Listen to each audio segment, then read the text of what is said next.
IPC का section 498A और domestic violence act में क्या डिफरेंस है। अगर किसी विवाहित महिला के खिलाफ किसी भी प्रकार की घरेलू हिंसा हो रही है, अगर कोई व्यक्ति पुलिस थाने में ना जाकर के कोर्ट जाना चाहता है, डॉरी प्रोहिबिशन एक्ट है, उसके अंतर्गत यह होता है कि दहेज की मांग कि क्या विवाह के 7 वर्ष बाद 498A प्रस्तुत किया जा सकता है, कि क्या 498A और घरेलू हिंसा का मुकदमा दोनों साथ साथ चल सकता है।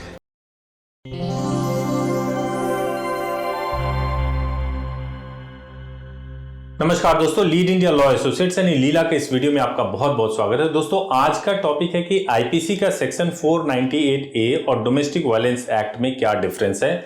कई सवाल जो फ्रिक्वेंटली पूछे जाते हैं, मैं उन सवालों का आपको जवाब दूंगा। पहले मैं आपको थोड़ा ब्रीफली समझा देता हूं कि 498A घरेलू हिंसा कानून और डॉरी प्रोहिबिशन एक्ट 1961 क्या है।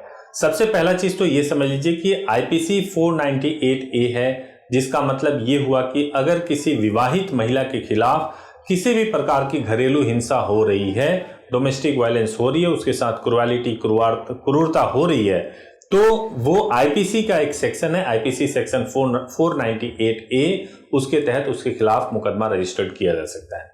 दूसरा, घरेलू हिंसा कानून का मतलब यह है कि अगर कोई व्यक्ति पुलिस थाने में ना जाकर के कोर्ट जाना चाहता है, यानी कोई भी महिला कोर्ट जाना चाहती है, तो घरेलू हिंसा कानून के तहत वो कोर्ट में अपना पिटीशन डाल सकती है। इसके तहत वो अपने साथ हो रहे हिंसा को कोर्ट में बता सकती है। और साथ ही साथ एक और महत्वपूर्ण बात यह है कि इसमें कोई भी महिला, चाहे लिव इन रिलेशनशिप में रहने वाली ही महिला क्यों ना हो, वो डोमेस्टिक वायलेंस के तहत वो कोर्ट में जाकर के जो उसके साथ हिंसा हो रहा है उसमें न्याय की मांग कर सकती है। और जो डॉरी प्रोहिबिशन एक्ट है, उसके अंतर्गत यह होता है कि दहेज की मांग की जाए या दहेज दिया जाए, दोनों ही अपराध होता है। इसको रोकने के लिए यह एक्ट बना था। और इस एक्ट के तहत यदि आप दहेज देते हैं विवाह से पहले या विवाह के बाद, या दहेज की मांग करते हैं विवाह से पहले या विवाह के बाद, तो ये डॉरी प्रोहिबिशन एक्ट लग जाता है। इसमें आपको जो सजा है वो तकरीबन 5 इयर्स तक की भी सजा हो सकती है। तो ये मैंने आपको तीनों एक्ट के बारे में, आपको तीनों चीजें जो 498A घरेलू हिंसा और डॉरी प्रोहिबिशन एक्ट मैंने बता दिया। अब जो कॉमन क्वेश्चन पूछे जाते हैं, आप उसके ऊपर आइए। सबसे पहला क्वेश्चन पूछा जाता है कि क्या विवाह के 7 वर्ष बाद 498A प्रस्तुत किया जा सकता है। सबसे पहली बात यह है कि 498A का मतलब, जैसा कि मैंने बताया, कि क्रुएलिटी, अगर आप पत्नी को मानसिक या शारीरिक रूप से प्रताड़ित कर रहे हैं, तो आप 498A के तहत मुकदमा कर सकते हैं, यानी एफआईआर कर सकते हैं।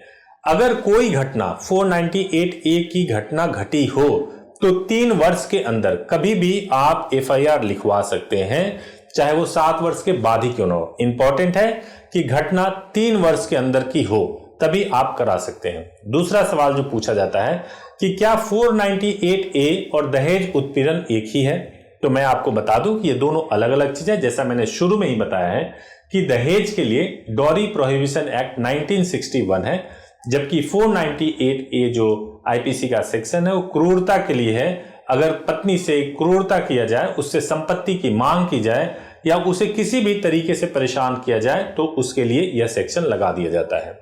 एक और सवाल, जो तीसरा सवाल पूछा जाता है, क्या 498A में पुलिस द्वारा बिना किसी सूचना की गिरफ्तार किया जा सकता है। पहले सीधे सीधे गिरफ्तार किया जाता था, लेकिन अर्नेश कुमार के निर्णय में यह डिसाइड हुआ कि 498A में अब स्वतः गिरफ्तारी नहीं हो सकती। उसके लिए कहा गया कि सीआरपीसी का जो प्रोविजन है 41(1)(b), इसके तहत गिरफ्तारी होगी। यह जो सेक्शन है वो एक्सप्लेन करता है कि कोई भी पुलिस ऑफिसर गिरफ्तारी तब करेगा जब उसको लगेगा कि गिरफ्तारी करने की आवश्यकता है। वो सीधे सीधे नहीं गिरफ्तार कर सकता।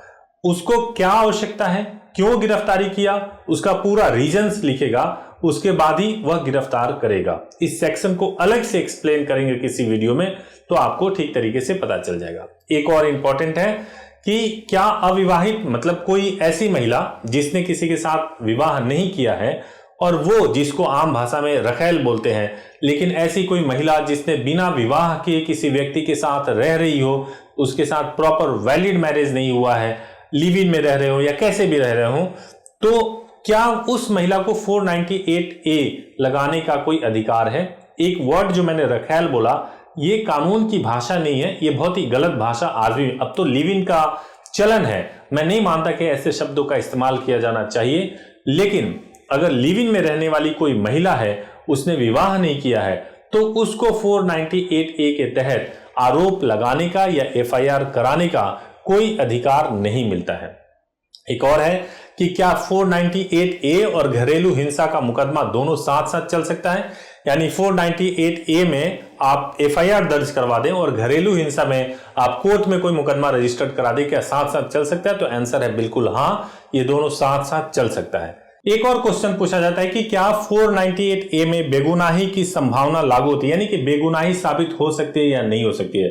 तो दोस्तों मैं आपको बताऊं कि बिल्कुल बेगुनाही साबित हो सकती है, लेकिन दो सेक्शन बहुत इंपॉर्टेंट है। एक सेक्शन है आईपीसी का सेक्शन 304B, अगर 304B के तहत कोई FIR रजिस्टर्ड हो गया, यानी कि विवाहित महिला की मौत हो गई है 7 वर्ष के अंदर और उसको माना जा रहा है कि डॉरी डेथ है, तो उस स्थिति में इसको साबित करने का अधिकार, यानी कि वो पति ने नहीं किया है, इसका पूरा बर्डन जो है वो पति के ऊपर है।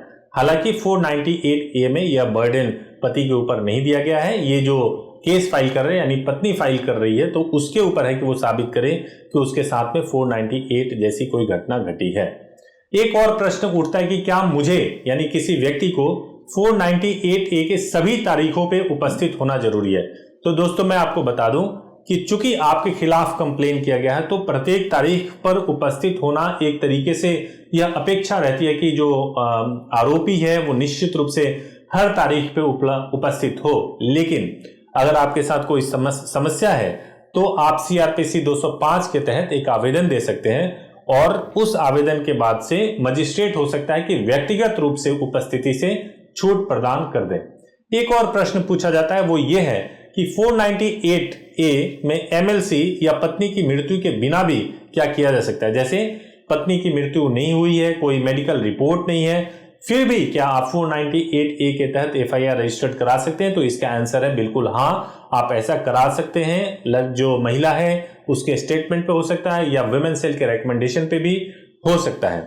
एक और महत्वपूर्ण बात है कि 14 सितंबर 2018 को सर्वोच्च न्यायालय ने एक निर्णय दिया और उस निर्णय के बाद से एक सवाल उठ रहा है कि भाई अग्रिम जमानत मुझे कब कराना चाहिए, इसके लिए कब जाना चाहिए।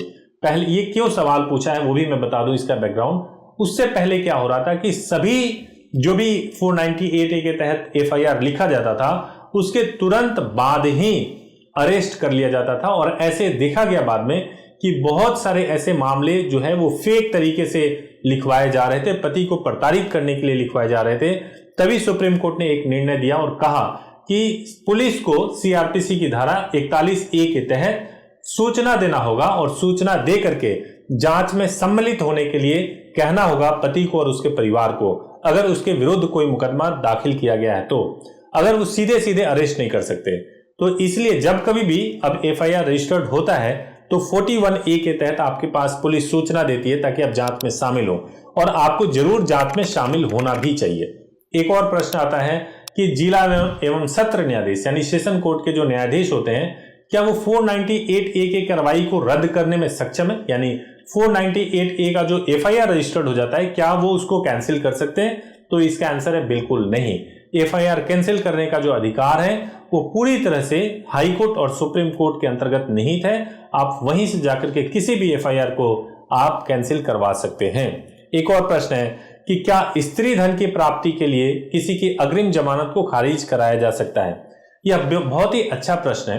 अगर मान लीजिए कि कोई महिला जो कि शादीशुदा है, उसका स्त्री धन है, स्त्री धन उसके ससुराल में अभी भी है और उसको वापस नहीं दिया जा रहा है, कोर्ट से ऑर्डर हो चुका है, मेंटेनेंस के लिए भी ऑर्डर हो चुका है और वो ऑर्डर होने के बावजूद भी पति अगर उसको ना लौटा रहा हो तो निश्चित रूप से इसका हवाला देकर के जो एंटीसिपेटरी बेल है उसको खारिज कराया जा सकता है।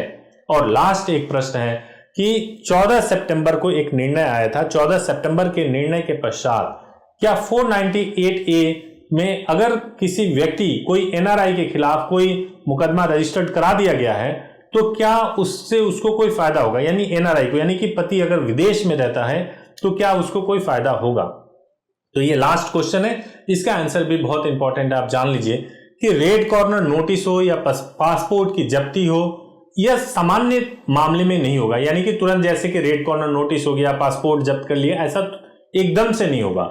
लेकिन अगर कोई अप्रवासी भारतीय जो भी सम्मन है वो उसको सम्मन को एक्सेप्ट कर रहा है और सम्मन को एक्सेप्ट करने के बाद से जब भी उसको निर्देश दिया जा रहा है उस वक्त वो कोर्ट में आकर उपस्थित भी हो रहा है, तो उसके रेड कॉर्नर नोटिस या पासपोर्ट को जब्त करने की कार्रवाई नहीं किया जाएगा। जो भी विशेष अधिकार है उसमें किसी भी प्रकार से कटौती नहीं की जाएगी, उसकी यात्रा को नहीं रोका जाएगा। यह बहुत इंपॉर्टेंट हो गया है सुप्रीम कोर्ट के निर्णय के बाद से। तो मैंने कोशिश किया कि आपको इस दहेज से संबंधित और 498 और डोमेस्टिक वायलेंस से संबंधित जो प्रश्न सबके दिमाग में आते हैं उसमें से कुछ प्रश्नों का उत्तर दूं। अगर आपके दिमाग में कुछ और प्रश्न है तो जरूर पूछिए, और अगर आपको ऐसे ही टॉपिक पे वीडियो चाहिए तो आप जरूर आपको चैनल को सब्सक्राइब करना चाहिए, बेल आइकन प्रेस करिए ताकि शीघ्र आपको नोटिफिकेशन मिल सके और आप ऐसे ही वीडियोज को देख सकें। बात करना हो तो हेल्पलाइन नंबर पे बात भी कर सकते हैं, सुबह 9 बजे से शाम को 8 बजे तक, 8800 444 555 पर। Thank you for watching this video. Thank you.